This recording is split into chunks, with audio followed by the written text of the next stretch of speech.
సమాధానపరచువారు ధన్యులు, వారు దేవుని కుమారులు అనబడుదురు. సమాధానపరచువారు యేసుక్రీస్తు ప్రభు ఈ లోకానికి వచ్చి సర్వ మానవాళిని ఆ దేవునితో సమాధానపరచడానికి ఆయన తన్ను తాను అప్పగించుకున్నాడు. ఆయన క్రయధనం చెల్లించాడు, పరిశుద్ధ రక్తం కార్చాడు, ఆయన శుభవార్తను వినిపించాడు, ఆయన వార్తను మన ముందు ఉంచాడు, ఆయన వాక్యమును మన ముందు ఉంచాడు. ఆ వాక్యమును బట్టి ప్రభువునందు దేవునికి మనం సమాధానం కలిగి జీవించడానికి మన నిమిత్తం, మన దోషముల నిమిత్తం, మన అతిక్రమల నిమిత్తం, మన అవిధేయత, దుర్మార్గత, పాపముల నిమిత్తము ఆ యేసుక్రీస్తు ప్రభు తన రక్తమును చిందించి ప్రాణమును అప్పగించాడు, ధారపోసాడు ప్రాణాన్ని, ఆ క్రయధనం చెల్లించాడు. కాబట్టి మనము ఆ ప్రభువునందు సమాధానార్థమైన బలి ఆయన చెల్లించాడు మన నిమిత్తం. ఆయనను బట్టి, ఆయన ద్వారా దేవునితో సమాధానపరచబడతా ఉన్నాం. ఇప్పుడు ఆ ప్రభువునందు మన నిమిత్తము ఆ ప్రియ కుమారుడైన ప్రభు అయిన యేసుక్రీస్తుని పాపముగా దేవుడు చేశాడు. మన గురించి మన పాపమంతా ఆయన మీద మోపాడు. ఆయన సమాధాన అర్థమైన బలి.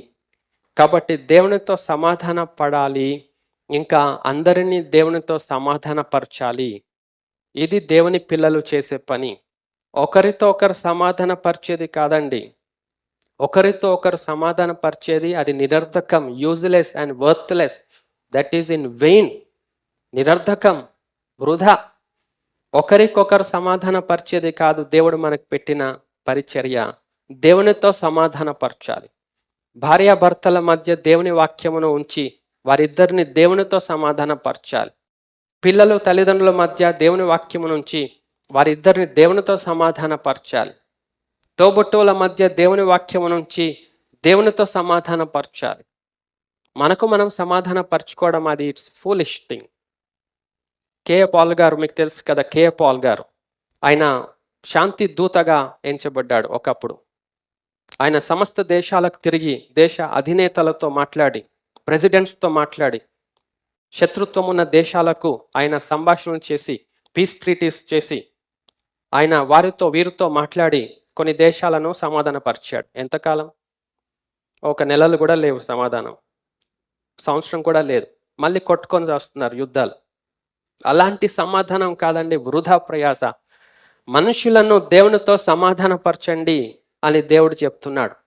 దేశాలు దేశాలు కాదు, మనుషులు మనుషులు కాదు. మనము దేవునితో సమాధాన పడాలి, దేవునితో సమాధాన పడండి అని మనం చెప్పే బాధ్యత మనది. మనమందరము దేవునితో సమాధాన పడాలండి. అది చాలా శ్రేష్టమైనది. ఆయన మనల్ని క్రీస్తు ద్వారా తనతో సమాధానపరుచుకొని ఆ సమాధానపరచు పరిచర్య మాకు అనుగ్రహించను. క్రీస్తు ద్వారా తనతో సమాధానపరుచుకున్నాడు దేవుడు. ఆ సమాధానపరచు పరిచర్యను దేవుని బిడ్డలకు మనకు అప్పగించాడు. మనమంతా ఎవరమండి? ఏర్పరచబడ్డ వంశము, రాజులైన యాజక సమూహం, పరిశుద్ధ జనము, దేవుని సొత్తైన ప్రజలు. మనము దేవుని చేత విలువబెట్టి కొనబడిన ఆయన ప్రజలము. ఇది మనం గుర్తుపెట్టుకోవాలండి. క్రీస్తునందు లోకమును తనతో సమాధానపరుచుకొనుచు ఆ సమాధాన వాక్యమును మాకు అప్పగించెను. మనము దేవునితో సమాధాన పడాలండి.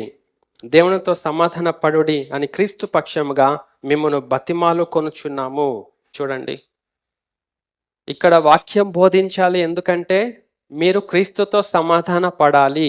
నాతోని కాదు, అయ్యగారులతోని కాదు, పాస్టర్లతోని కాదు, మీకు మీరు కాదు. ఇట్లా అయితే తోడు దొంగల గుహ అవుతుంది. ఇది దొంగల గుహ. దేవునికి నచ్చదు, దేవుడు ఉండడు. మనం దేవునితో సమాధాన పడాలి. మన హృదయం ఆయనతో అంగీకరించాలి, ఆయనతో రాజీ పడాలి, ఆయనకు అప్పగించుకోవాలి, ఆయనకు లోబడాలి. ఇది దేవుడు మనకు చెప్పిన వాక్యం. యేసుక్రీస్తు ప్రభువునందు దేవుడు మనకిచ్చిన వాక్యం ఇదే, ఈ సువార్త.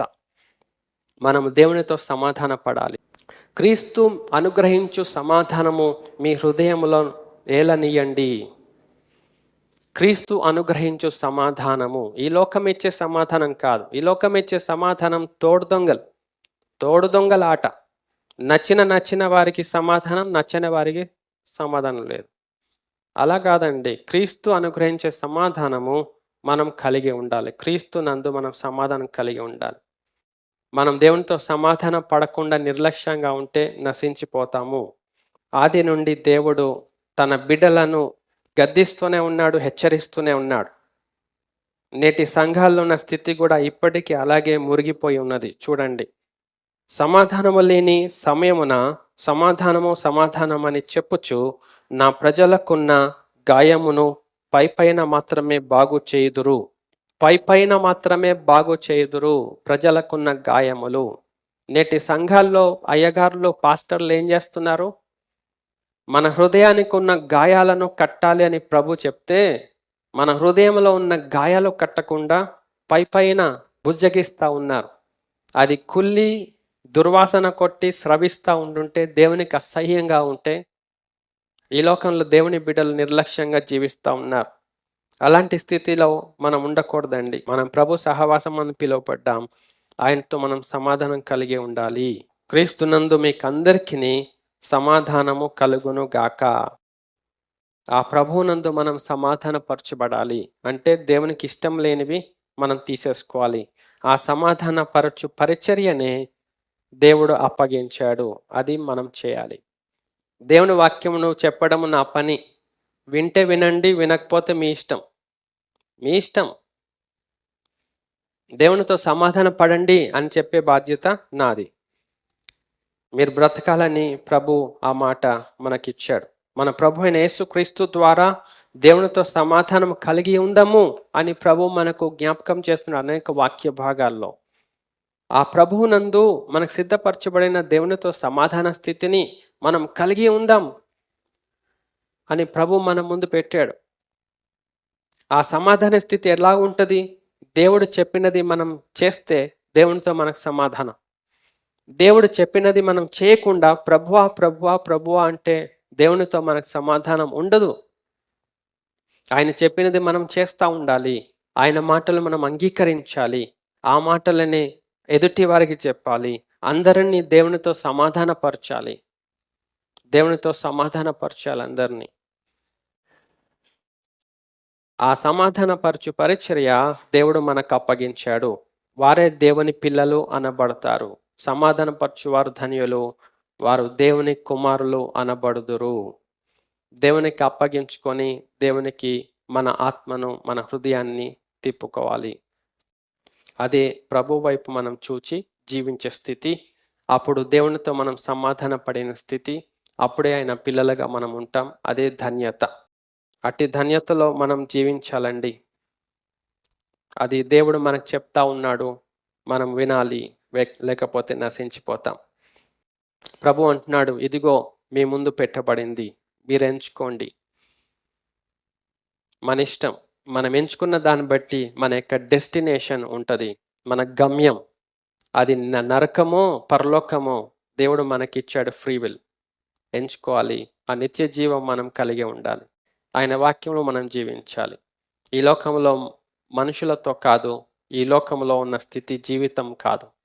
ప్రభు నందు జీవించాలని ప్రభు కోరుతా ఉన్నాడండి. అది మనం కలిగి ఉందాం.